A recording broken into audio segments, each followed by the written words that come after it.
Sekarang kita masuk ke dalam teori apa itu affiliate. Semua perusahaan platform perdagangan online maupun offline itu pasti punya yang namanya affiliate. Affiliate itu adalah kita sebut marketing lah untuk mempromosikan suatu perusahaan. Ya, kalau affiliate Shopee, misalkan kamu menjadi marketing perusahaan si A. Kalau misalkan kamu bisa menjual produk si A tersebut, maka kamu akan dikasih komisi Rp10.000. Nah, itu untuk penjelasan affiliate-nya. Oke, seperti itu gambarannya, sudah paham kan teman-teman semuanya? Kita lanjut ya ngebahas affiliate trading.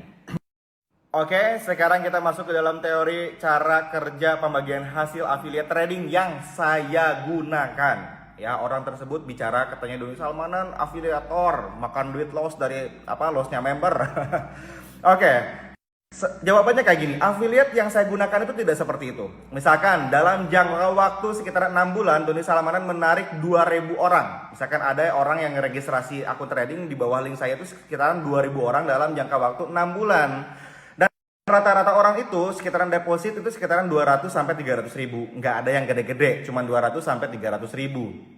Kemudian dalam satu hari 2.000 orang tersebut misalkan trading profit sama lossnya itu berapa? Omsetnya. Misalkan omsetnya sekitaran 20 juta nih trading dalam satu hari. Atau misalkan nyampe ke 100 juta, ada yang profit gitu kan, gede dari modal kecil. Nah, maka saya akan mendapatkan bagi hasil 5% dari... Mungkin kalian sudah paham, jadi sistem bagi hasil affiliate yang saya gunakan itu seperti itu. Ya, jadi 5% bagi hasilnya dari omset trading per satu hari. Ya, kemudian saya di YouTube, di Telegram, itu memberikan edukasi sesuai dengan materi analisa teknikal dan fundamental, oke, sesuai dengan teori dan lain-lain. Kemudian di Telegram saya tidak pernah memberikan signal buy 3 menit, sell 3 menit, bodo amat mau profit atau loss, nggak pernah kayak gitu. Jadi di Telegram saya memberikan rekomendasi market gini, misalkan Euro USD saat ini trennya lagi turun, kalian bisa mencari open posisi sell di area sini. Ini teorinya seperti ini, sudah sama dengan teorinya. Kalau mau open posisi sell silakan. Ya, silakan dilihat lagi durasinya, pilih, karena yang open posisi sell dan buy itu adalah tangan kalian sendiri. Jadi mereka untuk member-member saya tuh udah tahu dengan resikonya. Nah, ini diperkeruh dengan teman-teman sudah paham ya.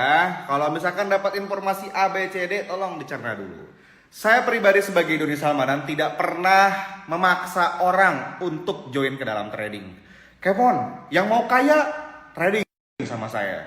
Kamu nggak punya duit, nggak punya itu orang-orang udah tahu resikonya. Kalau main resikonya kalah, hilang ya hilang. Tidak ada underlying asset yang memang bisa dianalisa.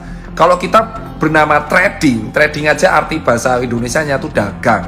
Kita tuh harus melakukan analisa teknikal, analisa fundamental, laporan keuangannya gimana. Mau main saham kayak reksadana kayak falas, itu semua ada analisanya, jelas.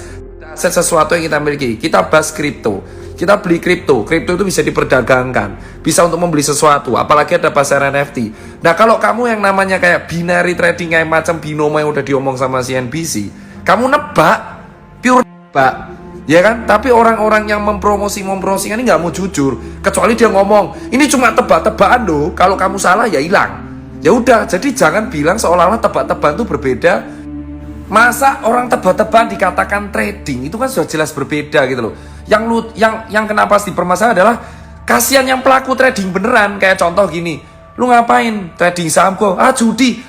Judi dari mananya? Beda bos. Dan di lesetnya, gua analisa keuangannya PT ini sebelum gua akhirnya memutuskan membeli sahamnya. Ya kan, serok ketika saham turun, tunggu baru nanti ketika tinggi kita lepas. Jadi orang-orang ini yang tebak-tebak dan ngomong trading itu akhirnya membiaskan definisi dari trading itu sendiri. Jadinya kasihan orang-orang awam yang nggak ngerti itu loh bos. Sampai bingung cara ngomongnya gitu loh. Gila lah.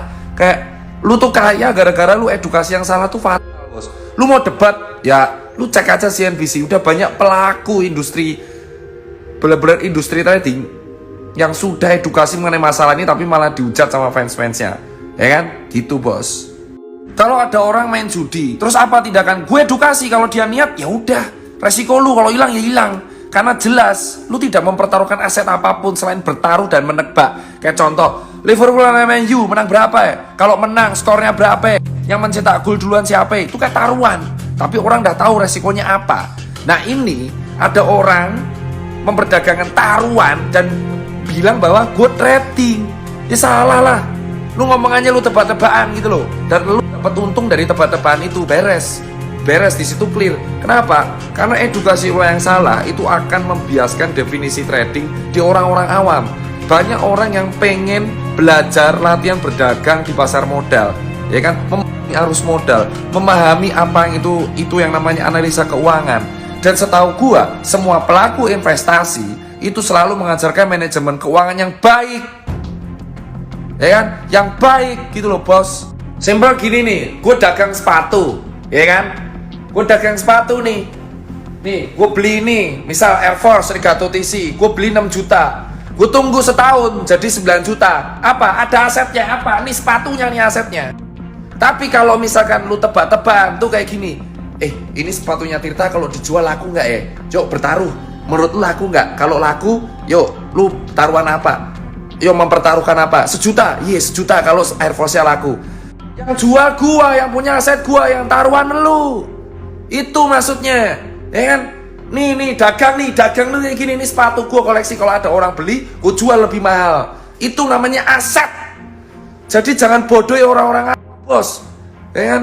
Dagang tuh yang pasti-pasti aja, dagang sepatu, dagang cilok, dagang bakso, cuci sepatu, dagang emas. Lu jangan bodoh orang-orang bos. Ibarat orang main slot, udah tahu slot tuh tebak-tebakan. Jadi harga diri orang main slot tuh kayaknya lebih jelas. Kenapa? Karena mereka udah ngerti ini tebak-tebakan. Ya kan? Udah jelas slot tebak-tebakan. Tapi pegawai gue main slot gue tegur semua karena kalah terus.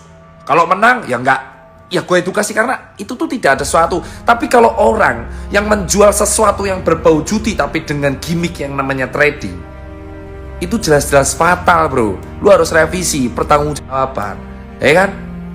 Karena di dalam dagang ada laba ada rugi. Terus dengan jawaban gamblang mereka bilang, ya itu urusan mereka, mereka kan main dengan resiko. Kalau rugi antot, gatel.